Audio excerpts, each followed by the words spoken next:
الشباب البارح الهلال كان فاقد لعيبة لهم وزن في الدوري السعودي، في الكرة العربية كلها. أنت تتكلم عن سالم الدوسري. سالم الدوسري من التوب 1 في السعودية. سالم الدوسري لاعب وجبار وأنتم تعرفونه والأرجنتين تعرفه. والبارح الهلال بدون، أو اليوم الصباح الهلال كان بدون سالم الدوسري. الهلال فاقد رأس حربة تقليدي جبار متروفيتش، والهلال كان فاقد متروفيتش.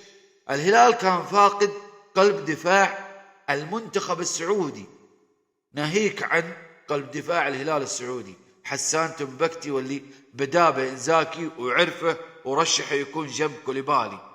والهلال البارح فاقده، ورغم ذلك الهلال قدم مباراة للتاريخ.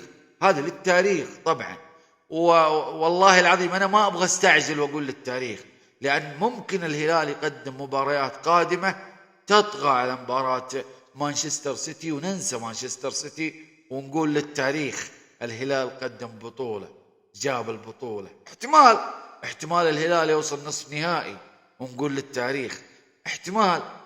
الهلال الآن في الربع النهائي من كأس العالم بنسختها الجديدة، 32 نادي، مو 4 أندية وخلصني في يومين، لا 32 نادي، بطولة كاملة الدسم. الهلال يبدع فيها ويقول لا تناظروني هنا، ناظروا لولي العهد السعودي محمد بن سلمان عراب الرؤية. هو بعد الله سبحانه وتعالى كان السبب في إني الليلة ألعب معكم وكأني ألعب مع أي نادي سعودي في السعودية.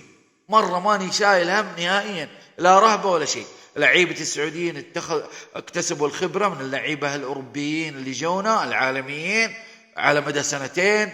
في نفس الوقت انكسرت الرهبة، يعني خبرة وكسر رهبة استفدناها 2. الهلال البارح قال للعالم اجمع ترى ما بي خلاص، الدوري السعودي صار يناطح الدوريات العالمية، فعلا يناطحها، مو بس بالكلام وعلى الصحف.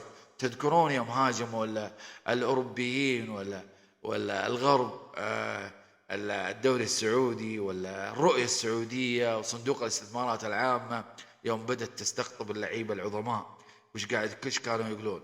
وما في داعي أعيد لأني قلتها في الجزء اللي قبل. لكن الهلال كان فريق مكتسح مانشستر سيتي، مكتسح والله. جوارديولا والله من كثر ما يخبط على صلعته راحت زرقاء، راحت هلالية يا رجال. والله شكرا للهلال، شكرا، رفعت رؤوسنا وبيض الله وجيهكم.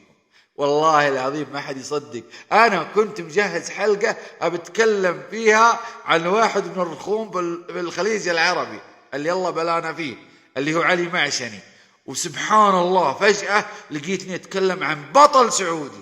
إنجازات السعودية ما تخليك تلتفت للوراء، ما يمديك.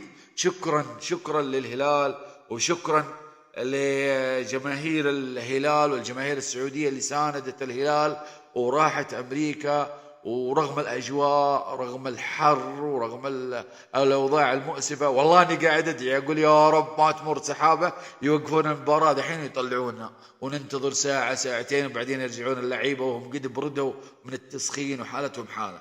والله كانت هذه المواقف صارت في المباريات اللي فاتت أقلقتني اليوم الصباح، لكن الحمد لله رب العالمين استمرت المباراة رغم أنها شوطين إضافيين، لكن الهلال كان فيها قوي وند بند. المفروض أن اللياقة تخونه، المفروض أن الخبرة تخونه، المفروض أن لا كانت لياقتهم جبارة وخبرتهم عظيمة جدا.